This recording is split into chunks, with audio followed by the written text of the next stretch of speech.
కలిపినట్టు అవుతుంది. రైట్. ఓబులెడ్డి గారు నమస్కారం అండి. నమస్తే.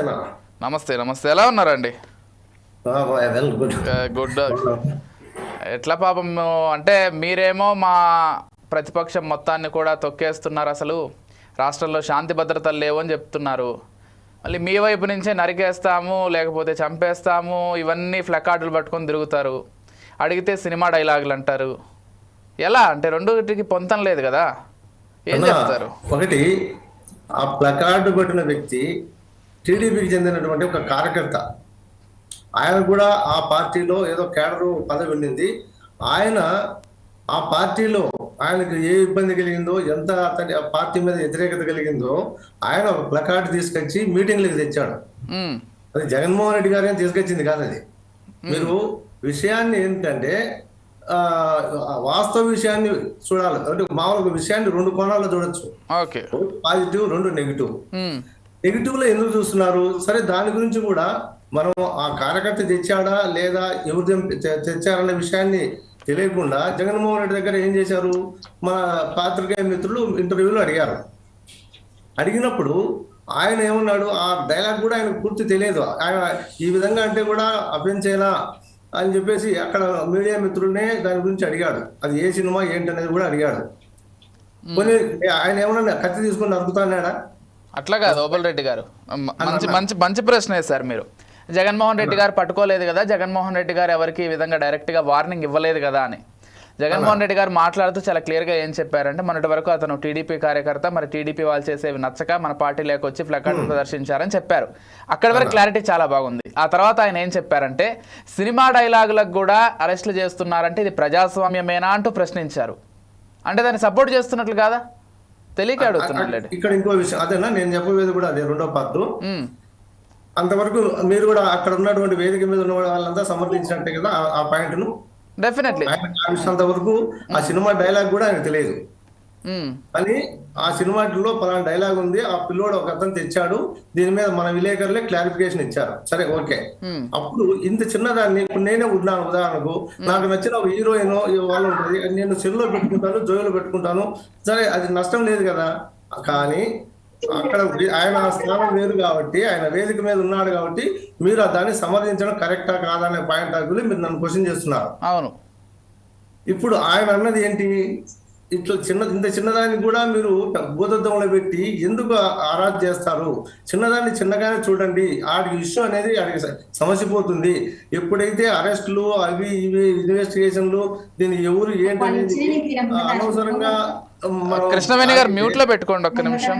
కృష్ణవేణి గారు ఫోన్ కొద్దిసేపు ఒక్క నిమిషం. కృష్ణవేణి గారు ఒక్క నిమిషం ఫోన్ లో మ్యూట్ పెట్టుకోండి, తర్వాత మళ్ళీ రాము గారు మీరు కూడా ఒక్కసారి మ్యూట్ లో పెట్టుకోండి, అయిన తర్వాత మళ్ళీ మాట్లాడు. మీరు కంటిన్యూ చేయండి ఓబులరెడ్డి గారు. ఒక విషయాన్ని చిన్నదాన్ని చిన్నగా చూస్తే అంతటితో ఆగిపోతుందనా? దీన్ని రచ్చకి ఎక్కితే ఏమవుతుందంటే ఈయన స్టేట్మెంట్ ఆయన స్టేట్మెంట్ మధ్యలో వాళ్ళు చేయడం వల్ల అది లేనిది చాలా క్లోజ్కి వెళ్ళిపోతుంది. ఇక్కడ కూడా ఇప్పుడు పవన్ కళ్యాణ్ గారి సినిమాల్లో కూడా ఆయన సినీ రంగానికి చెందిన ఆయనే ఒక వినోదభరితమైనటువంటి కార్యక్రమాలు వాళ్ళు చేస్తున్నారు. మనం సినిమా వాళ్ళని తప్పుపట్టట్లేదు. ఆయన కూడా ఆయన సినిమా డైలాగుల్లో ఎన్నోసార్లు డిపార్ట్మెంట్ లో అంటే పోలీసులు వింటాడు, ఆ సందర్భం బట్టి ఆ రోల్ను బట్టి ఆయన కూడా మాట్లాడింటాడు, ఒక హీరోయిన్ మాట్లాడింటాడు. అవన్నీ మనం అంతవరకు నవ్వుకొని వదిలిపెట్టాల్సిన అవసరమే సినిమా వరకు. బాలకృష్ణ గారి సినిమాలు ఎన్నో ఉంటాయి, ఆయన కూడా ఇన్ని ఆవేశం, రైలు కూడా తంతే 4-5 కిలోమీటర్లు ఎన్నికి పోతుంది. ఇవన్నీ అంతవరకు మనం తీసుకోవాలి. కానీ ఆయనకు ఆ శక్తి ఉందా లేదు ఇట్లాంటిని మనం కామెంట్ చేయకూడదు, అది వినోదం అంతే.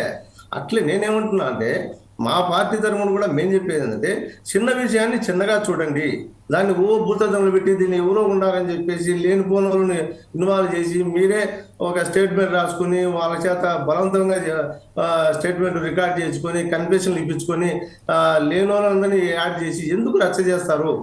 లా అండ్ ఆర్డర్ ఎట్లా వెళ్తుంది? మనం ఉన్నది ఆటవిక రాజ్యంలో కాదు కదా, మన ప్రజాస్వామ్యంలో ఉన్నాము. ఏ విషయం అయితే ఉందో ఒకవేళ తప్పు చేశారు దానికి పోలీసులు ఉంటారు, వాళ్ళు పోలీసులు ఏదో ఒకటి నిజంగా ఏం జరిగిందో ఆ విధంగా తప్పు చేసి ఎవరైనా శిక్షించవచ్చు, తప్పు కాదు అది. వాళ్ళు కేసు కట్టి కోర్టు వెళ్తే కోర్టు విచారణ చేసి దాంట్లో ఎవరు తప్పైతే వాళ్ళు పనిష్మెంట్ చేస్తుంది, లేదంటే అక్విటల్ చేసి పంపిస్తుంది.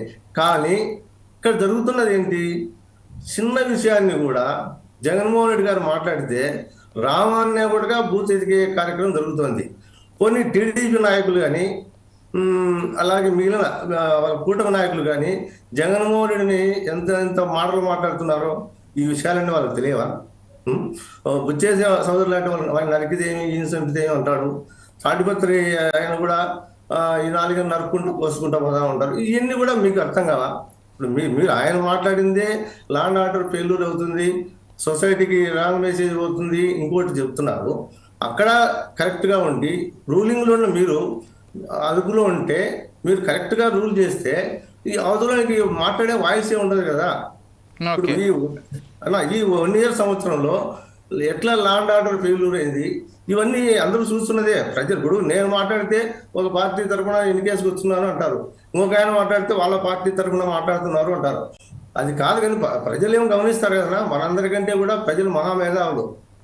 ఇట్లా కాదు అంటే ఓబుల్ రెడ్డి గారు, ఒకవేళ జగన్మోహన్ రెడ్డి గారు ఈ విధంగా డైలాగులు వినియోగించారు లేకపోతే ఫ్లకార్డులు పెట్టి చూపించారన్నప్పుడు, లేదు చూపించకుండా ఉండాల్సింది మేము కూడా మా పార్టీ వాళ్ళని ఈసారి అలాంటి ఫ్లకార్డులు ప్రదర్శించొద్దని చెప్తామంటే ఇంకా బాగుండేదేమో కదా. అది ప్రజాస్వామ్యబద్ధంగా ఫ్లకార్డులు ప్రదర్శించడం అయితే తప్పే కదా. ఓకేనా, ఇప్పుడు ఇన్ని వేల మంది ఇన్ని లక్షల మంది ఒక మీటింగ్ వచ్చినప్పుడు ఎవరికి సంఖ్య తెలుసు? నా దేవుళ్ళు నేను ఏదైనా పెట్టుకొని వస్తాను మీటింగ్ పెట్టుకొని అది ఆయన తెలుస్తుంది, మీరే చెప్పండి. లేదు, నేను ప్రెస్ మీట్ పెట్టినప్పుడు కూడా ఆయన ఇది ప్రజాస్వామ్యబద్ధంగా లేకపోతే ఇది ప్రజాస్వామ్యమైన ఇలా అరెస్టులు చేస్తే అని చెప్పే బదులు, లేదు మన వాళ్ళే ఇలా కొంచెం కంట్రోల్లో ఉంటే బాగుంటుంది, ఇలాంటి ఫ్లకార్డులు నరుకుతాం చంపేస్తాం లాంటి ఫ్లకార్డులు పెడితే బాగోదని ఆయన వాళ్ళ పార్టీ వాళ్ళకి లేకపోతే మీ శ్రేణులకు చెప్తే బాగుండేది కదా, ఇంకా హుందాగా ఉండేది కదా. 1 year కాలంలో జరిగినట్టు ఎన్ని ఇబ్బందులు ఉన్నాయి, ఎన్ని పోలీసులు తప్పుడు కేసులు పెట్టినట్టు ఉన్నాయి, ఇవన్నిటి మీద ప్రజల్లో ఎట్లా ఉంది అనేది కూడా ప్రజల నుంచి వచ్చినటువంటి ఆవేదన అది. ఆయన కడుపులోకి రగిలిన ఆవేదన కాదు, ఆయన ఏమైనా జీర్ణించుకోగల ఆ శక్తి సంపన్నుడు. కానీ ప్రజల్లో వాళ్ళ పార్టీ కార్యకర్తల నుంచి వచ్చింది కాబట్టి ఈ విధంగా రానున్న కాలంలో పద్ధతి మార్చుకోవాలి. మనము ఒకవేళ ఆయన కత్తి తీసుకుని నడుపుతానని ఆయన ఎక్కడ చెప్పలేదు. చట్టం ఉంది, జ్యుడిషియరీ ఉంది, తప్పు చేసిన వాడు ఎవడైనా దానికి శిక్షార్హుడే అని చెప్పేసి ఆయన ఉన్నటువంటి ఫీలింగ్స్ అవి. వీళ్ళు ఏం చేస్తున్నారు, దాన్ని ఇంకో రకంగా తీసుకెళ్లి దాన్ని భూత దొంగలు చూపించేటప్పటికి ఇంకా దాన్ని ఏమైనా ఇప్పుడు ఏ యాంగిల్లో ఎవరైనా వాడుకోవచ్చు. ఇప్పుడు నేను మాట్లాడిందని కూడా వక్రీకరించి ఏమైనా మాట్లాడచ్చు, మీరు మాట్లాడిందని మాట్లాడచ్చు.